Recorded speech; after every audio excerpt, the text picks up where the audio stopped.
Okay, so we are in strange times, no doubt about it. We are living through history as we speak. This is the great USA pandemic lockdown of 2020. And what is that doing to you? What is that doing to your mindset? Is it exciting times and thrilling times for you, or is it scary times, dangerous times, pullback times, cowering times? For me, I am more motivated and more excited than I've ever been. I've said it to you before. When there's blood in the streets, that's the time when you rise to your best self, to your true self. The champion that's within you finally has an opportunity, a challenge to overcome, to put yourself in a place where you've never been before in your life. And instead of hiding, instead of running, instead of being concerned as to, oh my God, what's going to happen next? No, now you have the chance to fight.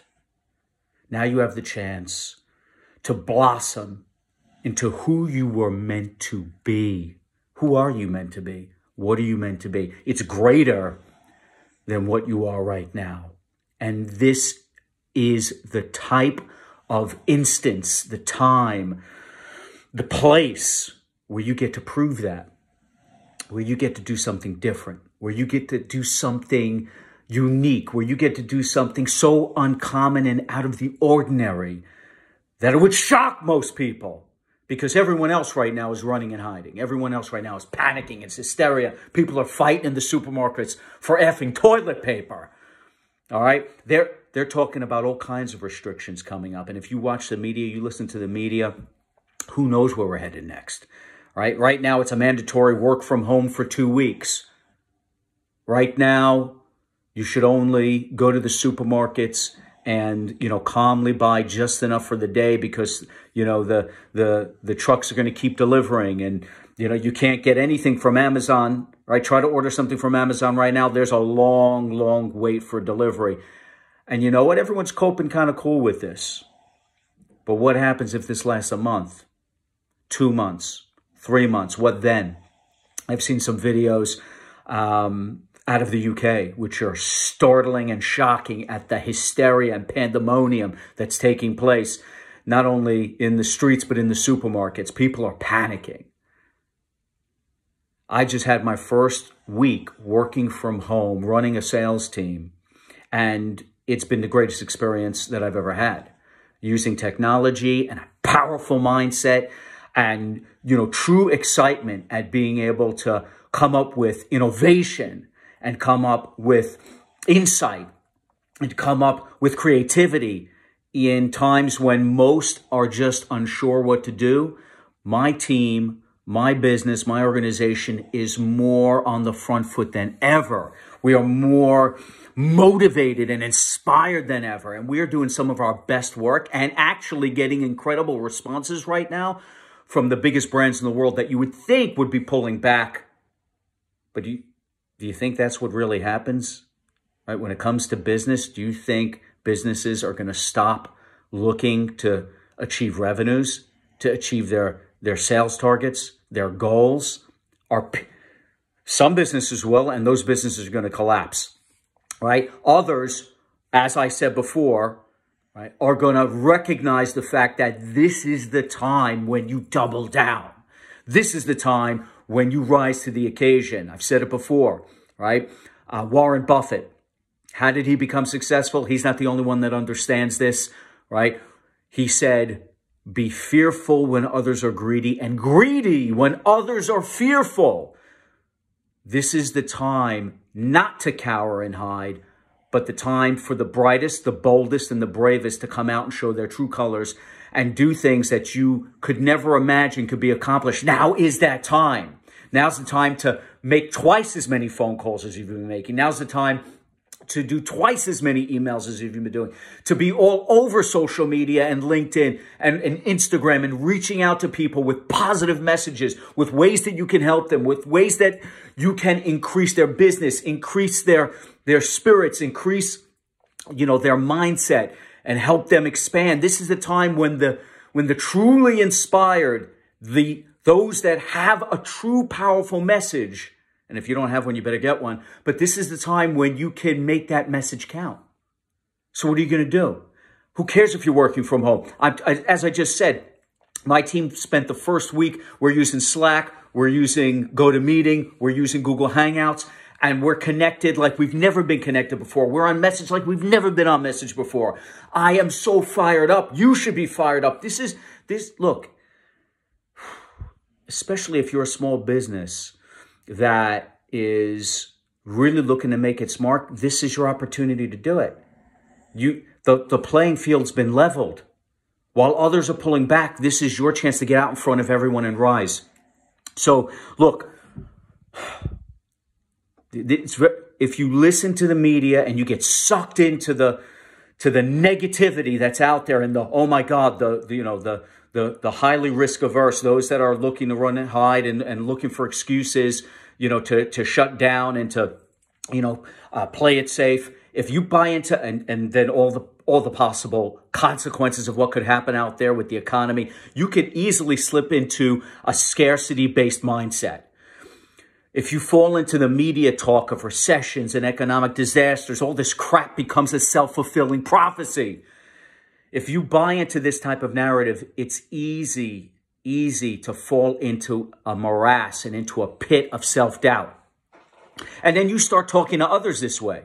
You start mimicking the self-doubt and that subconscious vibration that underwrites underwrites your very conversations, and you don't realize that that's the tone you're setting. You think you're out there preaching a positive message, but you're letting all this seep into your mindset, all this media, all these headlines, and it is creating a vibration in your conversation that is negative, and you don't even realize it. You can't buy into that crap because it's a projection. You're projecting a scarcity mindset. You're projecting austerity. You're projecting doubt. You're projecting hard times with no potential solution. Hell, hard times are the best thing that can happen to you because that's when you become your true self, your best self.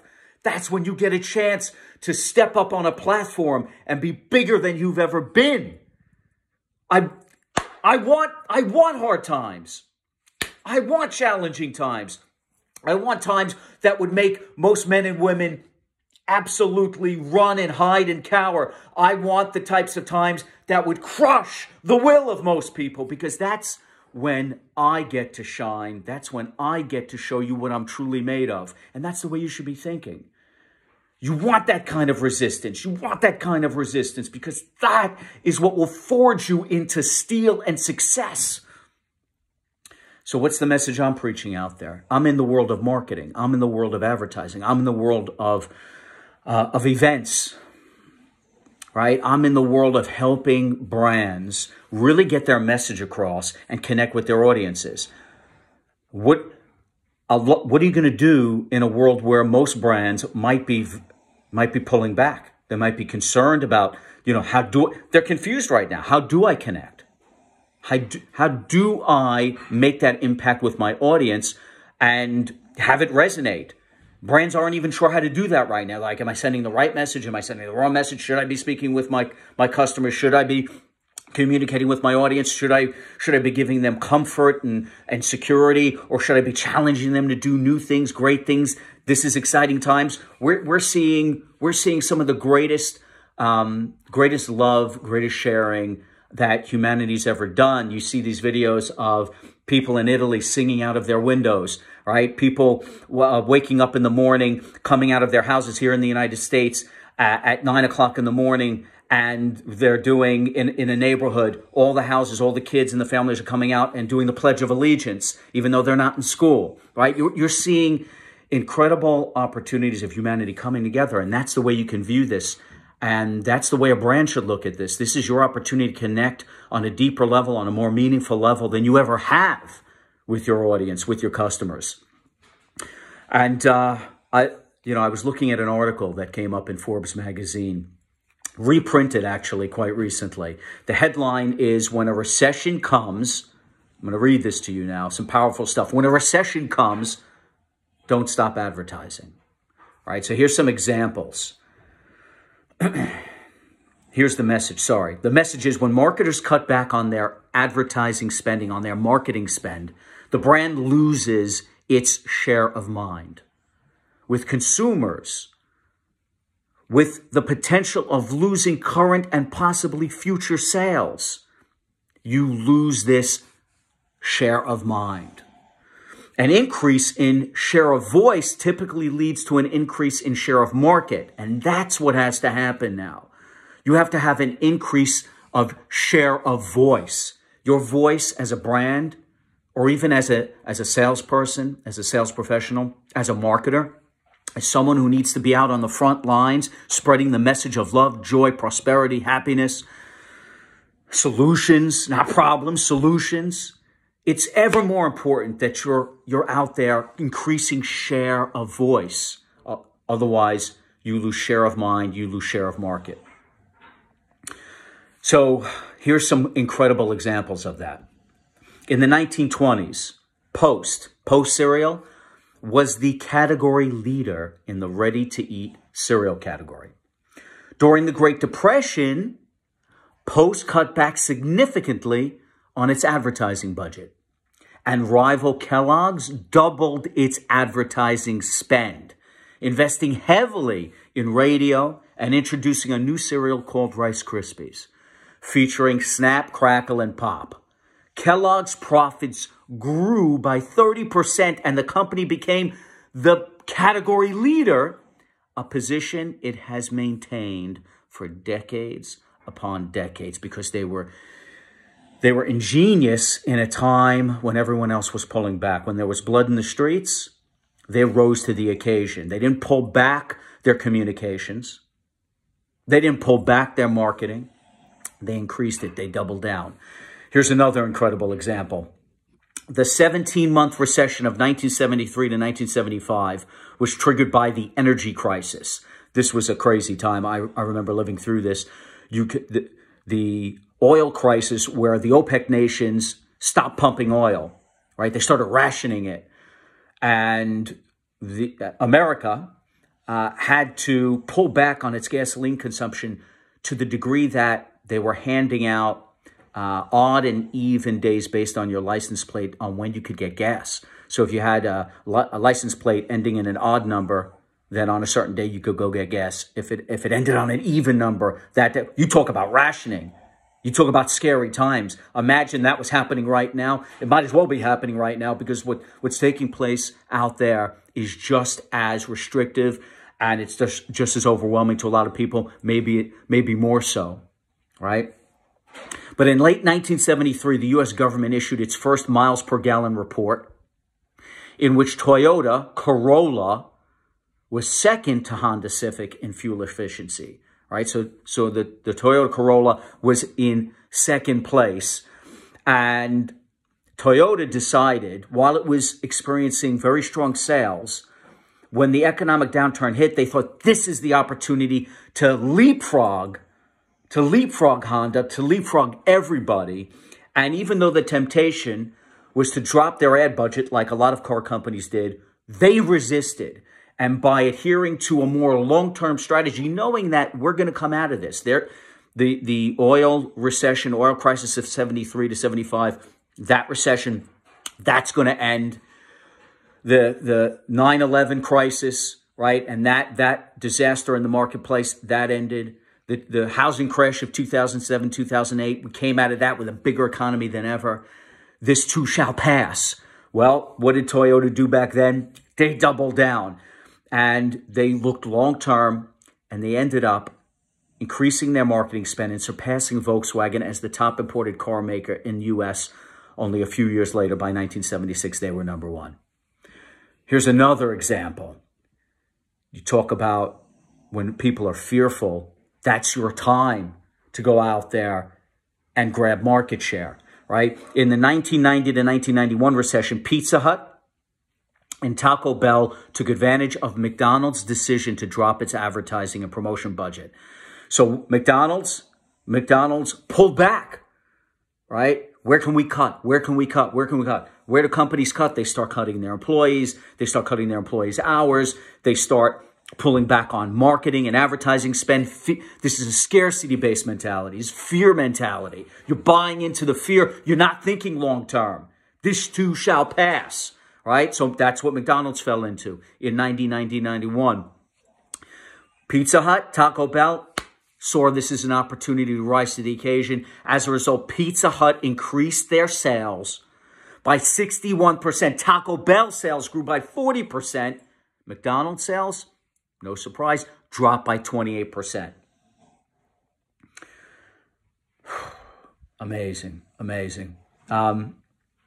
So what are you asking for right now? Are you asking for an opportunity to be challenged and rise to your best self? Or are you like hunkered down, working from home, not sure what's coming next? You know, are you having anxiety? Are you having fear? Are you having doubt? Are you having worry? Flush that out of your mind. That's a self-fulfilling prophecy. What's your self-talk going to be like? Your self-talk has to be strong, positive, powerful. This is the time for prosperity. This is the time for abundance. This is the time to do creative and innovative things that are going to separate you from everyone else. Look, as a sales professional, as a marketer, this is your chance to be unique and be different. This is a time your voice can be heard. I'm going to make sure my voice is heard when it counts. And this is the time when it counts. I was watching a video by Tony Robbins, and he was talking about how he was walking through the streets at night, and someone who was homeless came up to him and had asked him, you know, he said, Mister, help me. Can I have a quarter? A quarter, just 25 cents will change my life. So Tony Robbins, you know, reached into his pocket, gave him a quarter. And he even asked the guy, he said, is that all you want? And the guy was like, yeah, just a quarter. Quarter changed my life. So Tony Robbins gave him a quarter. And, you know, Tony Robbins, you know, thought to himself, like, you know, that guy could have asked me for anything, right? Guy could ask for $1. Guy could ask $5. Guy could ask $50. Guy could ask for $100.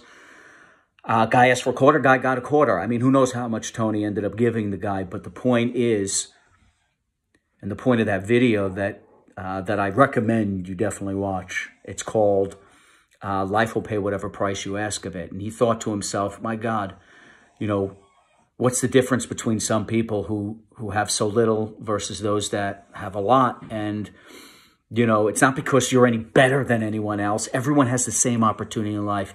You know, no one is disadvantaged. No one doesn't have the chance. Everyone can make their mark, right? And if it means giving more love, giving more support, then that's what you do. But the reality is this, everyone has a chance to be heard. Everyone has a chance to rise to an occasion, pull themselves up by the bootstraps and ask for something, right? Life will pay whatever price you ask of it. So what price are you asking? What price are you asking? Because you could ask for a quarter, right? And that's all you're going to get. Tony Robbins went on to talk about how you got to ask, but you got to ask intelligently. He said in the Bible, it says, ask and ye shall receive. And that's a pretty damn good formula. But he says, I'm sure it didn't mean, you know, bitch and moan and, you know, whine and cry and you'll receive. No, you got to ask, and you got to ask smart. You got to ask, and you got to be specific. You got to ask, and you got to ask intelligently. What is it you want out of life, right? In these challenging times, what are you asking for, right? What are you asking life to pay you in these difficult times? Are you asking for protection? Are you asking for stability? Are you asking for safety? Or are you asking for thrilling, amazing, and once-in-a-lifetime challenges and the strength and the discipline to overcome those challenges? Are you asking not to lose your job? Are you asking not to lose your house? Are you asking not to lose what you have? Or are you asking for new opportunities? Are you asking for new opportunities to show themselves to you, to reveal themselves to you? Are you asking for the creativity and the ingenuity and the gumption to achieve those dreams, to achieve those goals? Man, this is the time to double down and ask for what you're worth. My God, what an opportunity sits for us out there. I'm going to end on this quote by Sam Walton of Walmart. Pretty powerful quote. He was asked in a recession, Sam Walton, the founder of Walmart, he was asked, what do you think about this recession that we're in? And you know what he responded? He said, I thought about it and I decided not to participate. Don't participate in the self-doubt. Don't participate in the media narrative that times are bad and that things are tough and that we're going into a situation where the unknown, we're going into the great unknown. Who knows what's going to happen? Lockdown, scarcity, austerity, risk. Who knows what could happen? Is it going to last a month? Is it going to last 3 months? Is this doom and gloom? Is this the end of the world? This too shall pass, people. This is your opportunity. This is your chance. It could be your once in a lifetime chance to prove to yourself, to your family, to your friends, to your customers, to your clients, to your peers, to your colleagues, to your employees, to your mentees, to your mentors, to your teachers, to the world. This is your chance to prove who you can be when times are challenging. This is your chance to rise to an occasion that could separate you from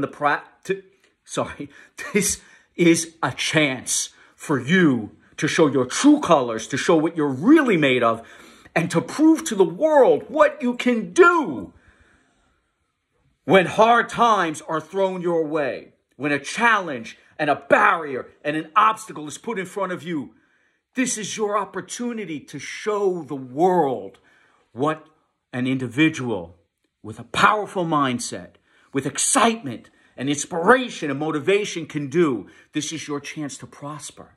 It really is. This is your opportunity to set the mark, to set the pace, to not follow the media's tune of doom and gloom, to not listen to the naysayers, right? This is your chance to rise and to be somebody special, to have a voice, to have a message that resonates, to go out there and talk to your prospects, to talk to your clients, to talk to your family, to talk to your friends, to talk to your colleagues and ensure them and inspire them and bring them together with a message of love and power and prosperity. Anything can happen now, and that anything can be the greatest time of your life. Do not squander this.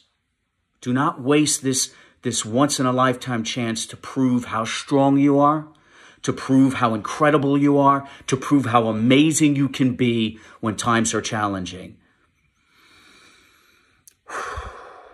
Man, what a time to be alive.